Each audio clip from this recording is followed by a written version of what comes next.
Et salut tout le monde, on se retrouve pour le premier épisode du débat RSL avec Shazup, Socam et Tavernin pour ce premier épisode. Et je vous laisse directement avec la première question.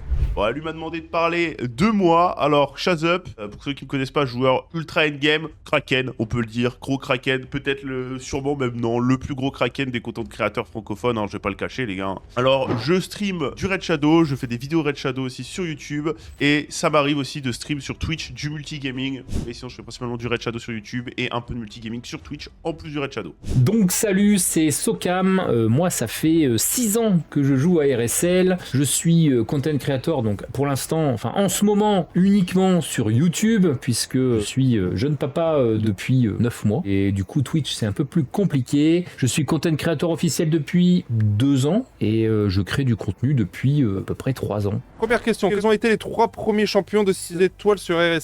À savoir que j'ai recommencé un compte à zéro depuis un peu moins de 2 mois, là on est au jour 60.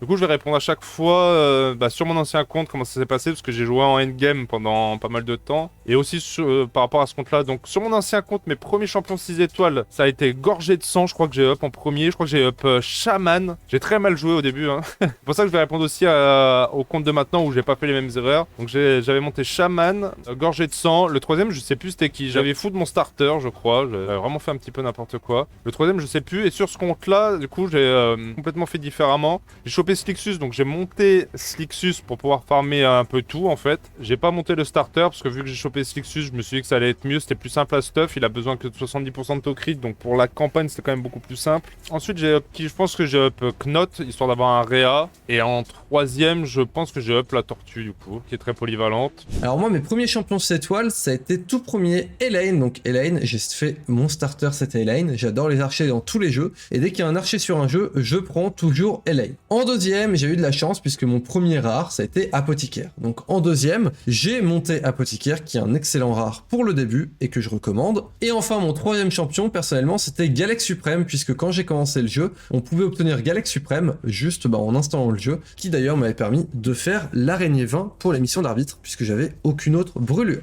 Bah déjà, mon perso avec lequel j'ai commencé, Atel. Donc je sais, dans mes vidéos, je recommande assez régulièrement de commencer avec Kael, mais bon, là j'ai débuté et personne m'a dit que c'était Kael qu'il fallait prendre, donc j'ai commencé avec Atel. J'ai drop très rapidement Apothicaire, ça a été mon deuxième perso que j'ai monté 6 étoiles, et honnêtement, enfin je m'en suis rendu compte avec le temps que c'était un super rare, des meilleurs rares du jeu, selon moi. Et ensuite, très rapidement, je crois que c'est mon premier ou deuxième Void ouvert, j'ai eu Skullcrown, donc couronne crâne je crois en français, et du coup ça a été mon farmer, et pareil ça a beaucoup boosté mon compte. J'étais assez chanceux au début, bon après mes premiers légendaires ça c'est une autre question, c'était très longtemps après. Le premier c'est Kael, évidemment j'ai monté mon starter 6 étoiles direct. Après j'étais déjà un Kraken en early game, donc j'ai très vite pull des légendaires et j'ai eu Lord Kranvargal et Trunda. J'ai monté Trunda en première, puis Lord Kranvargal vraiment dans la foulée.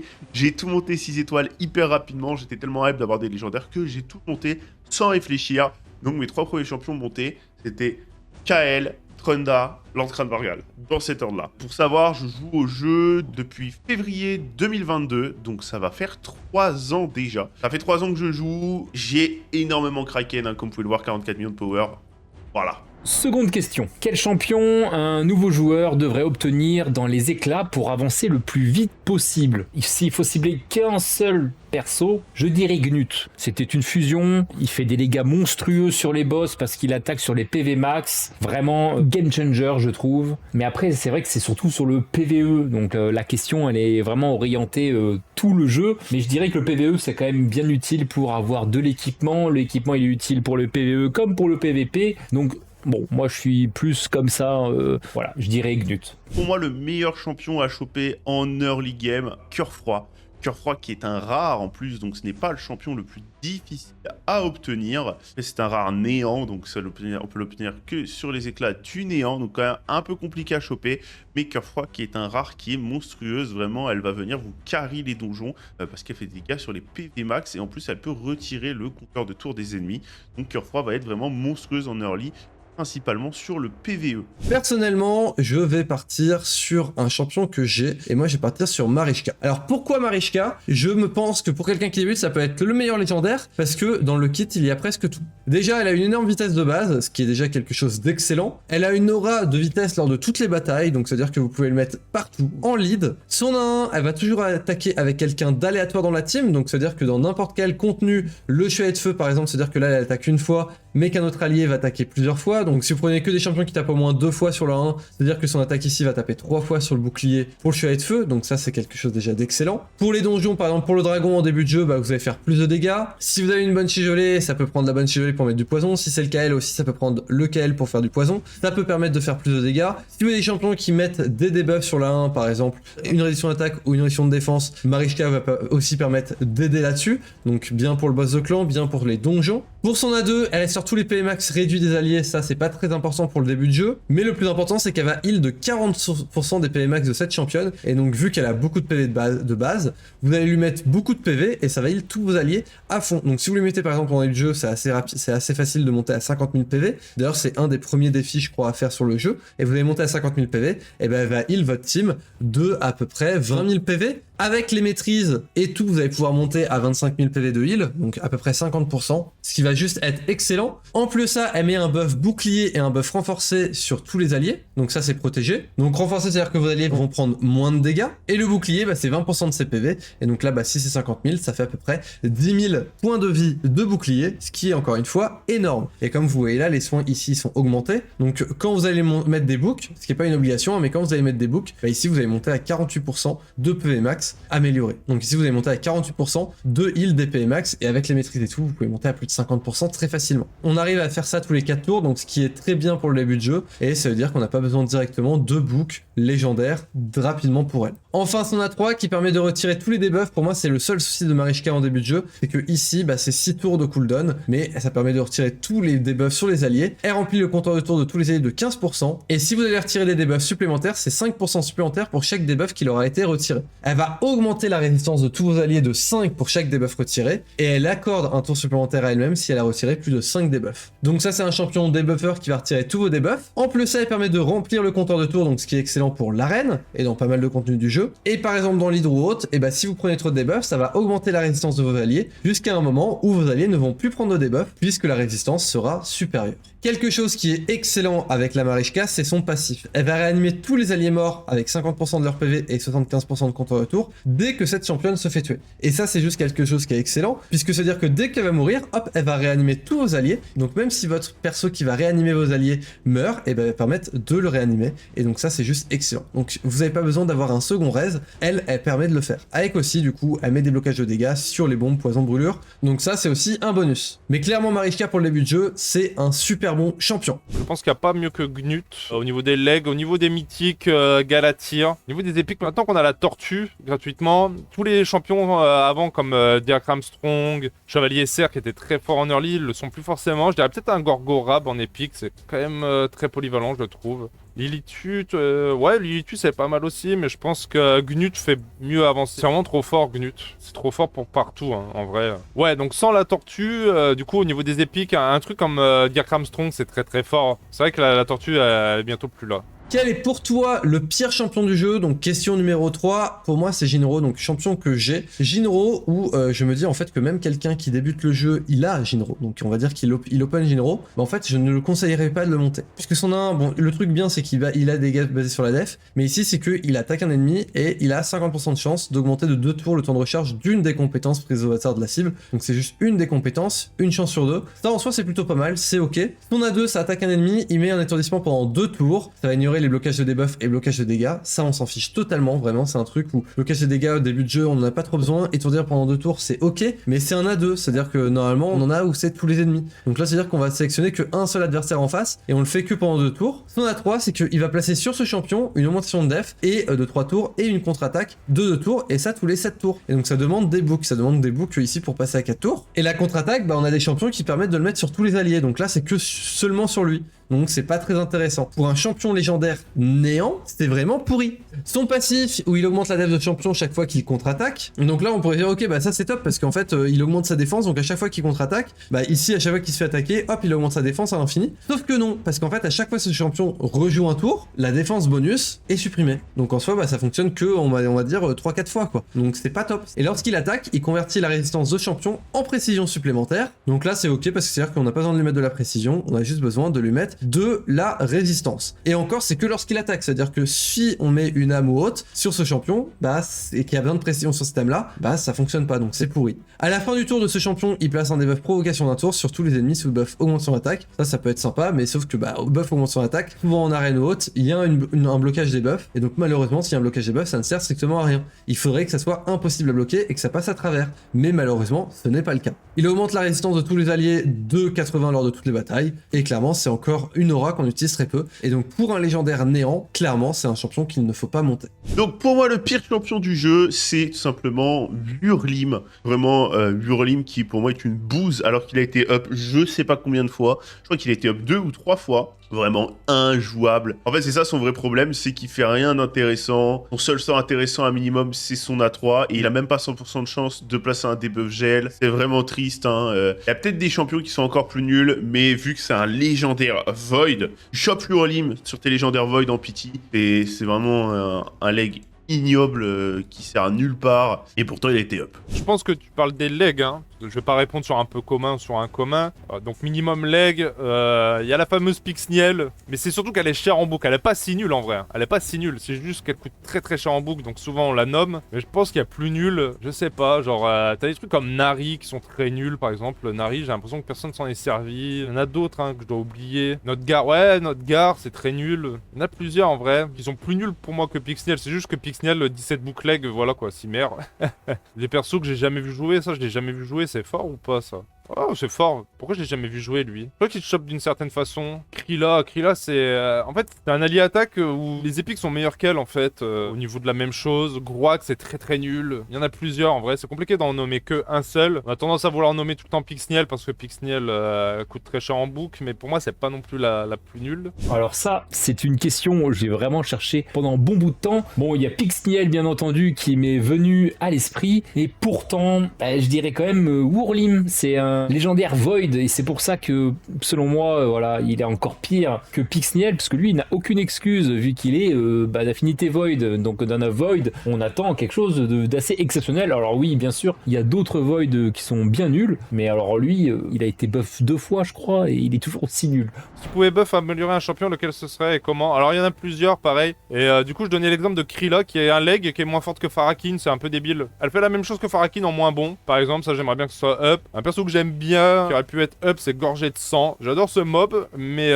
vitesse de base 98, c'est très lent. C'est une compétence prise au hasard, t'as pas assez fort la 2. La 3 est sympa, mais maintenant Renevov est mieux par exemple. Mais il y en a plusieurs des mobs à up, il y en a plein en vrai. Il y en a tellement, pareil, la question, on pourrait y passer 1 heure tellement il y en a. Mais genre, cet exemple-là, quand t'as un épique qui est meilleur, forcément ça doit être up en fait. Hein. Là ça prend que 3 alliés, Farakin il prend tout le monde. Ça c'est séparé du sort 2, Farakin il fait les 2 en même temps. En plus Farakin il met des poisons, il met un break dex sur la 1. Il est meilleur en tout point, mais vraiment en tout point. Donc les mobs où t'as l'équivalent en épique mieux, bah ça doit être up en fait. Alors pareil, hein, j'ai longtemps hésité et mon choix s'est orienté sur Théa. C'est le premier légendaire qu'on peut débloquer en farmant la Doom Tower Hard. Et alors pourquoi déjà ce perso? Parce que je trouve c'est décevant d'avoir des persos gratuits nuls. Celui-là il serait accessible à tous. Bon déjà ce qu'il faudrait faire c'est booster un petit peu ses dégâts parce qu'elle a des super sorts qui pourraient permettre de lui faire d'un coup beaucoup de dégâts. Ce serait super intéressant et là ces dégâts sont tellement ridicules que même multiplié par je sais plus combien à un moment donné ça monte jusqu'à 300%, même avec les 300% ça reste assez ridicule. Donc ça déjà booster un petit peu les dégâts et ensuite son passif je trouve qu'il sort un petit peu de nulle part. Donc son passif c'est qu'elle met des fears sur les ennemis qui prennent 30% de dégâts en un coup. Bon, je comprends le concept parce que dans le jeu Donjons et Dragons, le jeu sur table, quand vous prenez trop de dégâts d'un coup, vous avez des fois des jets à faire pour savoir si vous êtes toujours vaillant, on va dire. En revanche, pour ce perso qui est là pour faire de l'attaque et tout, elle est pas ultra impressionnante, donc moi je serais plus parti sur à partir du moment qu'un ennemi perd 30% de sa vie en un coup ou 50% de sa vie en un coup, bah, ce serait bien que ça instante A2. Son A2 c'est son sort de zone, il me semble. Donc voilà, moi je pense que je ferais ça et ça deviendrait vraiment le perso qu'il faut absolument avoir dans sa team pour être sûr de wipe toute l'équipe dès que l'autre DPS, peut-être un DPS mono-cible, dès que celui-là voilà, il enlève 50% des HP d'une de ses cibles, Théa arrive et elle arrache tout, voilà. Alors, personnellement, ce serait Vjorad. Alors, je ne l'ai pas, mais personnellement, je bufferais Vjorad. Pourquoi ? Parce que c'est un mythique, et c'est le seul mythique actuellement qui est vraiment injouable, insortable, et il est complètement injouable. Genre, vraiment, même un early game qui le chope, c'est limite s'il peut pas jouer. Bon, allez, en early, tu peux tout jouer, je suis d'accord, et ça reste quand même une très très grosse bouse. Il est moins bon que plusieurs épiques sur le jeu. Et comment je l'upperais ? Je pense que, principalement, ce qui pêche, c'est sa forme 2. J'augmenterai drastiquement les dégâts de sa forme 2. Hein, il n'est pas capable de tuer des mobs alors que c'est un nuker PV en forme 2. Donc déjà augmenter drastiquement les dégâts pourrait donner un certain intérêt. Moi je montrais Jizo. Pourquoi je montrais Jizo ? Parce que ceux qui commencent le jeu, au bout de 2 semaines de jeu, ils ont Jizo. Et malheureusement Jizo, il est vraiment pas bon. 94 de vitesse qui est très lent. Il augmente l'attaque de tous les alliés de 18%, mais ça on s'en fiche. Sachant qu'en plus ça, lui il est basé sur la défense et il augmente l'attaque. Pourquoi il n'aura d'attaque alors qu'il est basé sur la défense ? Son A2 il attaque 2 fois un ennemi, ça peut être ok pour le tuer de feu, mais il a que ça. Pour un épique ça va encore. Il place 3 tours, un buff bouclier et 2 tours de contre-attaque, ça c'est excellent. Mais c'est sur un seul allié, donc c'est pas top. Accorde un tour supplémentaire, la valeur du bouclier est proportionnelle à la def de ce champion. Vu qu'il est sur la def, pourquoi pas. Et enfin, son A3, attaque un ennemi, possède 80% de chance de placer un debuff progression de 2 tours, place pendant 2 tours un buff de soin continu sur ce champion. Là encore une fois, c'est un seul ennemi. Ici, c'est un seul allié, et ici, il attaque 2 fois. Clairement, pour moi, Jizo, malheureusement, il est trop bas level, et ça ne sert à rien de le monter en début de jeu. On devrait l'améliorer pour qu'il soit utile. En soi, on obtient en début de jeu, au bout de 2 semaines de jeu, on obtient un champion qu'il ne faut surtout pas monter. Ça serait une perte de temps de le monter. Quel est le champion le plus sous-estimé selon toi sur le jeu ? Alors, selon moi, le champion vraiment sous-estimé, surtout à haut niveau, ça va être Ieyasu. Alors, je sais que je fais une guerre avec Ieyasu de 2 ans déjà qu'il est sorti, en disant que, non ça fait 1 an en vrai, j'abuse, que je dis que le champion est surpuissant et tout, donc beaucoup de ma commu le jouent parce que j'en ai parlé énormément et ils savent qu'il est monstrueux, mais énormément, surtout des gros joueurs PVP, etc., ignorent totalement Ieyasu et partent du principe il est pas fameux. Vous savez, pour moi, Ieyasu est une bête. Hein. Vraiment, grâce à Ieyasu, même en PvE, c'est pas compliqué, il me solote littéralement la Faction War Hard. Et c'est vraiment pas une vanne. Donc, même en PvE, le champion est monstrueux. Le fait qu'il tour sub quand il tue sur son A1 et qu'il partage les dégâts quand il tue un champion le rend surpuissant. En plus de ça, avec son A3, peut ignorer il vient double hit, pardonnez-moi, et il vient ignorer les pots de pierre, la def, son A2 qui bloque Réa. Le champion a un kit complet, pour moi il a tout pour être un nuker god tier,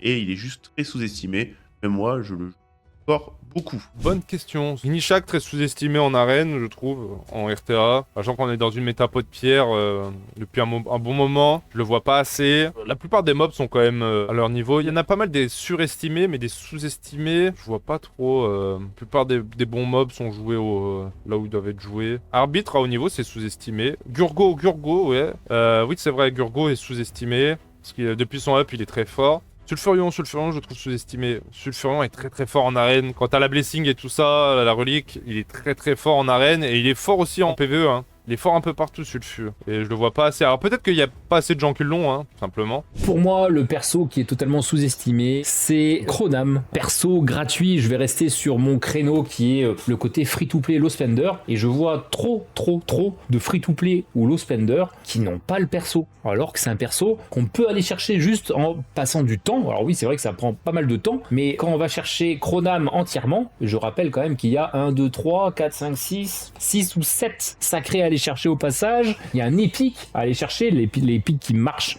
avec Chronam, bien entendu. Bref, on peut pas se passer de toutes ces ressources. Et en plus de ça, c'est un perso qui est extraordinaire. Moi, j'adore, je sais pas, le kit, je trouve exceptionnel. Le genre de spirale de feu et tout. Le fait qu'il ait une attaque gratuite comme ça, tous les X tours. Enfin, voilà. Moi, je trouve que c'est un perso qui ne devrait pas être laissé à l'abandon comme ça. Alors pour éviter de parler des légendaires, moi j'ai tenté de parler des épiques. Je pense que ça va changer un petit peu de ce que les autres créateurs vont dire, mais moi ça serait Psylar. Pour moi elle est vraiment sous-estimée. Psylar c'est un excellent champion. Ok pour son lead, c'est que pour les factions. Oh ils ont rajouté un petit effet de bruit.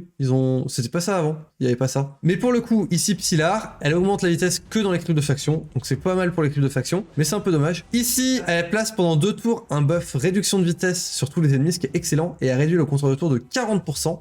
Mais juste excellent. Réduction de vitesse plus 40% de compteur de tour sur tous les adversaires, sur les vagues, c'est quelque chose qui est insane. Son A2, elle attaque tous les ennemis, elle possède 100% de chance quand c'est book, bon là, tous les 3 tours, mais bon, quand c'est pas book, de mettre une réduction de précision, donc ça c'est déjà très bien, surtout pour les vagues ou autres, pour les creeps de faction, et surtout elle attaque tous les ennemis, elle son A1, elle attaque tous les ennemis. Une Psylar avec un set étourdissement, c'est quelque chose qui est juste excellent. Et donc c'est pour ça que pour moi Psylar c'est un très très bon champion qui est souvent sous-estimé. Vous pouvez l'utiliser en arène, on la voit très très peu en arène, mais ça peut être un champion qui peut être très utile en arène, qui joue directement pour mettre une réduction de compteur de tour sur tous les adversaires et une réduction de vitesse, c'est très bien. Vous pouvez mettre une réduction de précision en plus sur les adversaires en arène, ce qui peut être pas mal, et si vous avez mis un set étourdissement dessus, ça peut être quelque chose qui est très sympa. En numéro 6, quel champion légendaire est le plus surestimé selon toi? Alors là, je vais parler d'un champion qui est excellent, c'est un très très bon champion, mais mon but c'est un petit peu de montrer qu'avec le temps, cette championne, donc c'est une championne, a été réduite. Elle est chez les rejetons démons, donc une championne rejeton démons. On la voit sur l'image. Peut-être vous allez dire, ok, là je pense que les gens vont savoir de qui je parle. C'est Lilitu. Alors pourquoi Lilitu? C'est un très très bon champion. Vraiment, c'est un champion qui est très très fort, mais les gens la surestiment. C'est parce que c'était le meilleur soutien qu'il y a plusieurs années, 3-4 ans, c'était le meilleur soutien. Mais maintenant, il y a eu des super champions qui sont sortis et qui fait que Lilitu est devenue beaucoup moins forte. Elle est venue beaucoup moins forte parce que sa vitesse de base qui était excellente à l'époque, maintenant a été surpassée par énormément de soutien maintenant. Le debuff voile, personnellement, je trouve qu'il a perdu quand même pas mal de force maintenant avec le set pot de pierre, et ce qui fait que le set pot de pierre maintenant, eh ben, on peut quand même tenir. Avant une laitue à jouer, elle permettait directement de mettre un debuff voile pour pas qu'on se fasse taper, voile parfait et tout. Mais sauf qu'il y a des champions qui sont sortis qui mettent du pot de pierre. On a eu le Chevalier Suprême qui a permis avec son passif de prendre le focus sur les attaques, et ce qui fait que Lilitu avant qui donnait sa force maintenant est beaucoup moins forte. Pareil pour son passif ou ici les dégâts reçus lors des attaques de zone, et bah on a des champions maintenant qui sont sortis et qui font plus des attaques de zone, ils tapent tous les ennemis, mais sauf qu'ils les tapent indépendamment. Et donc le passif de Lilitu ne fonctionne plus du tout. On a des champions aussi qui sont sortis contre les factions des corrompus et qui fait que les factions de corrompus sont devenues beaucoup moins fortes en soi. Clairement, Lilitu reste un des meilleurs champions du jeu, c'est un des meilleurs soutiens du jeu, c'est vraiment un champion qui est exceptionnel, mais je vois beaucoup de nouveaux joueurs qui la surestiment, alors qu'il y a des champions qui peuvent être beaucoup plus fortes qu'elle, et qui fait qu'elle a perdu de sa force lors de l'arène, surtout en arène platine. Alors pas vraiment sans hésitation, mais je dirais Armance. Alors aujourd'hui, je parle bien d'aujourd'hui, pour moi Armance c'est le perso qui a gardé une trop bonne aura par rapport à ce qu'il a pu être. Alors pourquoi? Bah tout simplement parce qu'il y a eu la sortie des reliques, et depuis la sortie des reliques, honnêtement, c'est beaucoup plus galère d'avoir Armance qui permet de tout faire. Avant, Armance, c'était soit tu le piques en arène, soit t'as perdu. Maintenant, c'est totalement, enfin, des fois, je le banne même pas, il me fait plus peur. Je pense qu'il n'a pas encore baissé suffisamment de notoriété, il est trop utilisé. Donc voilà, c'est mon avis. Le champion le plus surestimé, il y en a plusieurs. On a Fabian, que je trouve surestimé. Trop joué pour ce qu'il vaut, je trouve. Fabian, c'est un locker, hein. Après, il fait 2-3 trucs en plus que les lockers, mais les lockers à haut niveau, c'est pas ouf. À bas niveau, ça reste fort, hein, Fabian, mais à haut niveau, un locker, ça sert à rien, je suis désolé. Hein. Alors oui, tu pétrifies, bon. Armance, il étourdit tout le monde. En plus, maintenant, avec les baguettes et tout ça, voilà. Même Armance a perdu de sa valeur, a perdu beaucoup de valeur, Armance, maintenant. Donc, à la limite, on peut presque mettre Armance aussi en surestimé. Il y a des mythiques, hein, genre, je sais que ça va pas plaire à tout le monde, mais genre Naïs, je le trouve surestimé. Naïs, c'est un garde Sylvain, je le trouve surestimé. À haut niveau, ça devrait pas être joué chez beaucoup de joueurs, pourtant il le joue quand même. En fait, ça se fait tellement péter facilement par Mario Darius, que je le trouve pas si ouf. Mais il est fort, attention. Mais il est un peu surestimé, je trouve. Qui d'autre? Galatir, un peu. Même s'il est très fort, hein, attention. Hein. Mais en arène, je trouve qu'il est pas tout le temps sorti au bon moment. Moi, par exemple, je l'avais sur mon ancien compte, je le jouais pas tant que ça. Parce que, au final, je préférais jouer Speed. Hein, je préférais Shuzen. Shuzen trop forte, hein, en sous-estimé. Peut-être Shuzen aussi. Hein. On n'a pas parlé de Shuzen, mais Shuzen, je trouve qu'en RTA, c'est trop fort. Galeus sous-estimé. Mais là, on parle des surestimés. Krixia, c'est surestimé pour moi. C'est pas sous-estimé, c'est surestimé. Un peu, hein. Ça reste très fort, attention. Hein. Bah, maintenant, Hegemon et tout sont rejoués quand même si, voilà... En surestimé... Ah si, en surestimé, il y a Nars et Taras qui, pour moi, au niveau, ne valent plus grand-chose. Et il y a des gens qui continuent à s'entêter à les jouer, alors que pour moi, c'est devenu pas terrible. Je parle beaucoup d'arènes en surestimé et sous-estimé, parce que je pense qu'en PvE, les gens savent jouer leur mob quand même. Vous allez dire que c'est un acte de haine, ce que je fais. Mais pour moi, le champion le plus estimé du jeu, c'est Taras. Désolé, je sais, alors je ne le retirerai pas, il est God tier. Il est complètement God tier, couplé avec Marischka, il est complètement pété, je suis d'accord. Mais Taras a eu une heure de gloire pas possible. Pendant 2 ans, c'était la surméta. Il était impossible à contrer. Bon, impossible, j'abuse, mais il était trop dur à contrer. Très peu de joueurs pouvaient l'affronter, etc., etc. Maintenant, Taras, il est beaucoup plus appréhendable, même avec Marischka. Beaucoup plus facile de contrer les Taras Marischka qu'à l'époque. Et en plus de ça, c'est un nuker PV qui est assez basique, même s'il a un super passif, etc.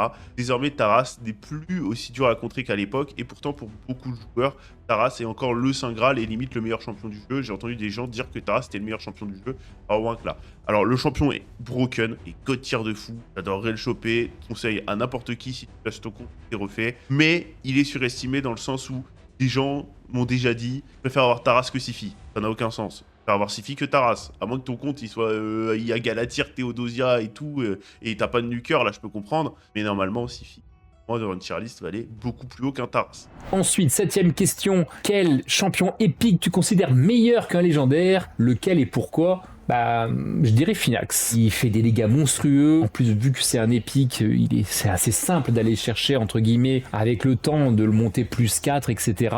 Et le fait que sur son 1, il attaque doublement s'il y a un debuff, c'est extraordinaire. Et en plus de ça, sur son 1, il empêche le revive. Enfin, je trouve que c'est vraiment ultra fort. Bah, même ses autres sorts sont bien. Hein, il met un break def s'il faut. Son attaque de zone fait aussi assez mal. Bref, le truc, c'est un tank Fenax sans hésiter.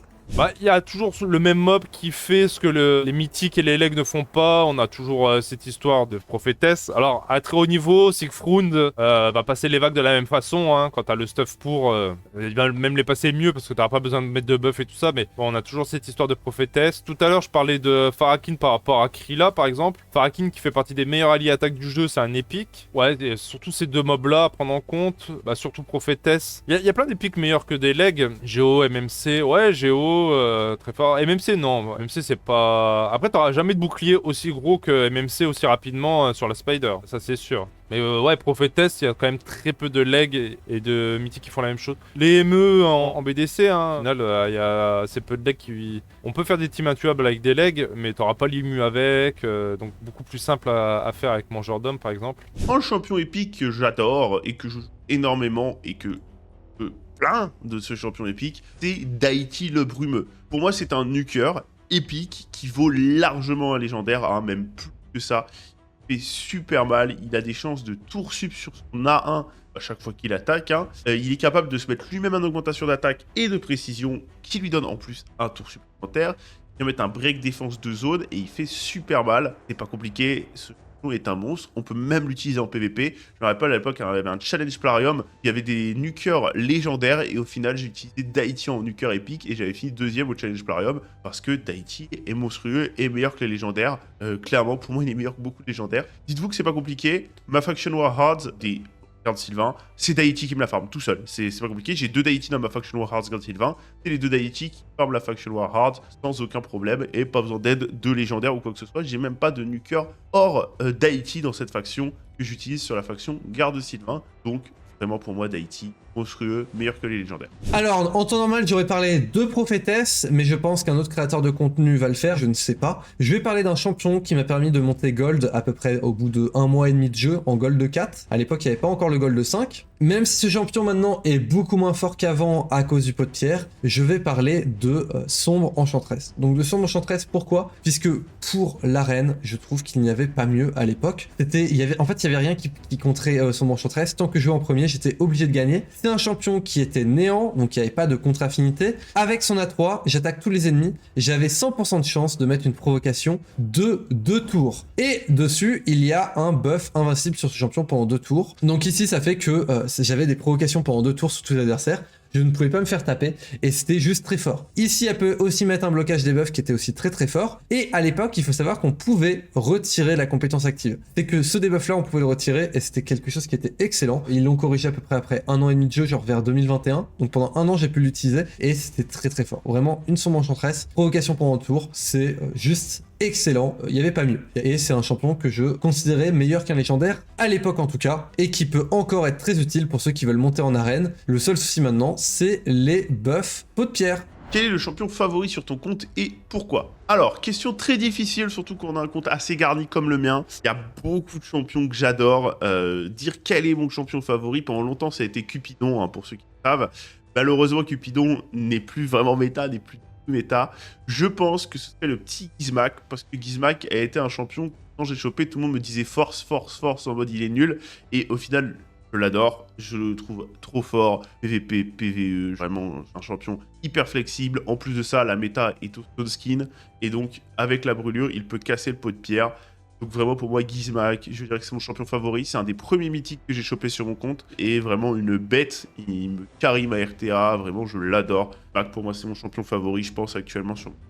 Moi, mon champion favori, c'est Cardiel. Cardiel m'a changé mon compte, c'est lui qui m'a permis de monter en arène platine, c'est lui qui m'a permis de faire du platine. Et clairement, le Cardiel, c'est un excellent champion. Il fait clairement tout ce qu'il faut. Il fait de l'allié attaque, il fait ici un retrait des debuffs, un réanimé après la mort, ça tous les 3 tours. Il peut mettre des peurs absolus sur certaines factions. Il a chaque fois ici de 7,5 PV. Il peut contre-attaquer avec les autres, donc c'est juste ultra fort. Et avec les certaines factions, lui et ses alliés, on prend moins de dégâts. Il a un lead de vitesse lors de toutes les batailles. C'est un champion qui est juste excellent de chez excellent. Alors, j'en ai pas qu'un seul, mais déjà pour le skin. Allez, pour le skin, parce que ça rentre en ligne de compte, Vulcanos. C'est le démon porteur d'étendard, là, je sais jamais le nom. Voilà, je le trouve exceptionnel, le skin. Ensuite, Chronam, franchement, largement un de mes persos préférés. Je trouve qu'il est trop stylé. J'aime beaucoup le kit du perso. Après, pour finir, perso que je trouve qu'il est infâme, c'est Ambris. Pour un perso gratuit, je trouve que c'est le meilleur perso gratuit de tout le jeu. Et surtout, voilà, qu'on peut avoir tout le temps. Mon perso préféré du moment, voilà.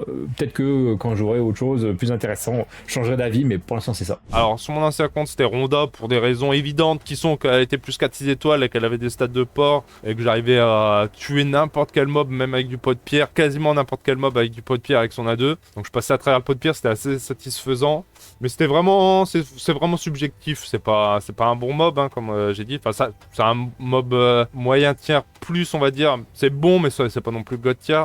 Sinon, si je prends sur mon compte de maintenant, mon champion favori, pareil, c'est subjectif, CF. Mais sinon, mon mob qui me sert le plus actuellement, ça reste Michelangelo, qui a tout fait en early. Hein. En early, ça fait tout. Après, en endgame, sur mon ancien compte, je dirais Ronda et Siegfried, qui étaient des nukers qui tapaient très fort. Shuzen, qui m'a fait un taf de fou en arène. Mais voilà. Et puis Marius, qui est fort partout, qui pour moi est peut-être le meilleur mob du jeu, Marius, hein, certainement. En termes de polyvalence, PvE, PvP, c'est fort partout, en fait. 9e question, quel champion tu aimerais actuellement obtenir sur ton compte et pourquoi? C'est la suite de la question de tout à l'heure par rapport à mon perso préféré. Là, ce qui me plairait bien, c'est un petit Naïs, parce que déjà, il me casse les pieds quand je suis en RTA. Secondement, j'ai sa Star qui attend, donc franchement, ça aiderait bien. Et puis même, le perso, sa seconde forme est trop belle. Ça fait très aztèque et tout, enfin, c'est ma cam, j'aime beaucoup. Il y a plusieurs champions que je vais obtenir sur mon compte, mais actuellement les champions que je vais obtenir c'est Kimar ou alors au moins la Yumeko. Donc bien sûr si j'ai le choix je prendrai Yumeko. Et moi ce que j'ai besoin c'est de réduire le temps de recharge de toutes les compétences. Ça me permettrait de gagner du temps dans les donjons et aussi ça me permettrait pour l'hydre de faire plus de dégâts et pour l'arène pourquoi pas aussi. Et donc Yumeko ou Kimar ça serait quelque chose qui serait très fort pour moi et j'aimerais bien les obtenir puisque actuellement j'en ai pas. Je pense que beaucoup le savent, le champion que je veux à tout prix sur mon compte, c'est Galatyr. Et pourquoi ? Parce que c'est juste une bête et que c'est plus ou moins le seul mythique vraiment important sur le jeu qui me manque. Pour moi, Galatyr est littéralement le meilleur perso du jeu actuellement. Il a un des meilleurs kits support du jeu avec un super passif. En forme 2, il a un des meilleurs kits contrôle du jeu. Il est capable de strip, vraiment de bloquer les mythiques, comme de stun les légendaires, etc. C'est pas compliqué. En plus, tu peux le build en résistance. La résistance se transforme en précision, donc il ne demande pas un stuff de fou malade non plus. Voilà, il n'y a pas à débattre. Galatyr, je veux Galatyr, c'est tout. Bah actuellement, comme je disais, depuis que j'ai repris le compte, ce serait Gnut pour évoluer le plus rapidement possible en early. Je pense qu'il n'y a pas mieux que Gnut. Si je pouvais avoir Marius, je prendrais Marius, mais Gnut, on peut l'avoir dans les éclats, donc je dirais Gnut. Sinon, sur mon ancien compte, qu'est-ce qui me manquait? En PVP, pas grand-chose, honnêtement. Il me manquait les bombers, j'avais pas des bombers pour le PVP par exemple. Sinon, pour le PVE, il me manquait la team Yumeko Trunda, quoi. Mais actuellement, j'aurais pu jouer les teams Titus et tout ça sur mon ancien compte. In-game, mais ce qui me manquait, c'était les bombers, parce que j'avais mes boosts et tout ça, j'avais Shuzen, j'avais ce qu'il fallait, j'avais mes nukers, mes autres nukers. Et je crois qu'on arrive sur la dernière question. Quel est le champion que tu as ouvert et qui a complètement changé ton compte? Comme j'ai dit, c'est Cardiel qui m'a permis de faire l'arène platine et d'améliorer partout mon compte, que ce soit dans tout le contenu du jeu. C'est totalement Cardiel qui a changé mon compte et qui m'a permis d'atteindre, je crois que c'était 57e position en rush platine. C'est grâce à lui et à Couronne Crâne Sinesha. Et ça, c'était quand je l'ai open, c'était il y a 3 ans. Maintenant, les champions sur mon compte qui se font toute la différence, c'est clairement Tarash et Mariska, qui sont juste des excellents champions et qui me permettent de super bien avancer dans le jeu. Sur ce compte-là, est-ce que ça compte lui, sachant qu'il est gratuit? C'est celui qui me change le plus le compte actuellement en early. Sur mon ancien compte, quand tu chopes ton deuxième ME et que tu peux faire des teams intuables, c'est pas mal, parce que le BDC, ça reste une des choses les plus importantes. En arène, je suis zen, complètement changé mon compte en PVP, par contre, ça reste que PVP. C'est pour ça que j'ai hurlé comme un porc quand je l'ai chopé. Sinon, ça va être surtout au niveau des polyvalences. Une sève, quand tu la chopes en early, elle refait ton compte. Prophétesse, quand tu la chopes, ça change ton compte en termes de speedrun et tout ça, juste en termes de farm. La DT se farm beaucoup plus facilement, toutes les vagues de DT se farment beaucoup plus facilement avec Prophétesse. Donc ouais, ce serait un peu tous ces mobs là quoi. Et puis c'est à peu près tout. Alors, j'ai envie de dire un champion, mais c'est pas un champion que j'ai pull. Pour moi, c'est Marius. Le plus gros up, vous vous rendez compte, même pour un compte comme le mien, le plus gros up de champion que j'ai eu ces dernières années, c'était Marius. Mais c'est pas un champion que j'ai pull, donc je pense que ça ne compte pas, donc je ne vais pas en parler là. Mais vraiment Marius. Sinon, en champion que j'ai pull, je dirais... Alors, j'hésite entre Naïs et Mariska. Mais je dirais Mariska parce que vraiment, Mariska a un côté support et souvent les supports vont être un peu mieux que les nukers. Moi, je partirais sur Mariska. Vraiment, Mariska, un champion incroyable, que ce soit en PvE comme en PvP.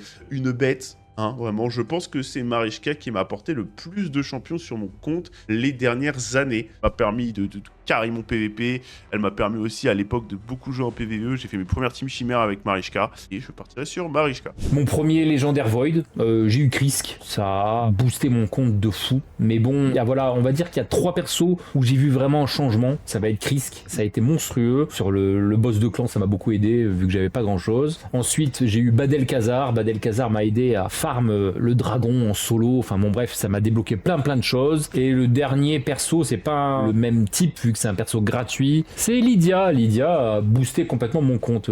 J'ai tout explosé à suite. Bref, c'était trop cool. Et c'est fini pour ce premier débat RSL sur les champions. N'hésitez pas à nous dire en commentaire ce que vous avez pensé de ce type de format, à mettre un like et à vous abonner. Et on se retrouve pour d'autres formats de ce type. Si ça vous plaît, allez, ciao tout le monde!